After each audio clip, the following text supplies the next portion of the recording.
আমরা middle class, budget আমাদের কাছে একটা বড় ব্যাপার, আবার ঘর সাজাতেও ভীষণ পছন্দ করি।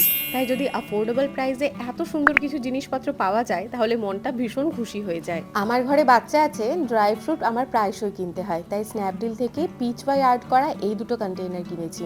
কি ভালো ফিনিশিং, দেখতে ভীষণ ভালো আর কোয়ালিটি ভীষণ মজবুত। কেউ দেখে বুঝতেই পারবে না এটা এত কম দামে কেনা। আমার ঘরে সুন্দর সুন্দর কন্টেইনারগুলো কিচেন স্ল্যাবের ওপর রাখা থাকে, তাই ভাবলাম কিচেনের জন্য একটা র্যাক অর্ডার করি। এই র্যাকের কালারটা আমার ভীষণ ভালো লেগেছে, আর হাতে পাওয়ার পর দেখলাম কোয়ালিটি ভীষণ ভালো। রান্নাঘরে মশলা রাখার জন্য কন্টেইনার আছে, তবুও ছোট ছোট এত জিনিসপত্র বেরিয়ে আসে যেগুলো কন্টেইনারের ভেতর রাখলে ভালো থাকবে। তাই 6টা কন্টেইনারের সেট অর্ডার করেছি, গ্লাস কন্টেইনার, আর এগুলো এয়ার টাইট, তাই মশলা নষ্ট হওয়ার চান্স থাকবে না। আগেরবার আমি যেই অয়েল ডিসপেন্সারটা কিনেছিলাম সেরামিকের, সেটা ভেঙে গেছে আমার হাত থেকে পড়ে, তাই ইভেল আই পেন্টিং করা এই দুটো অয়েল ডিসপেন্সার কিনেছি। একটা সর্ষের তেল রাখবো আর একটা রিফাইন্ড তেল রাখবো বলে। কি কিউট না দেখতে।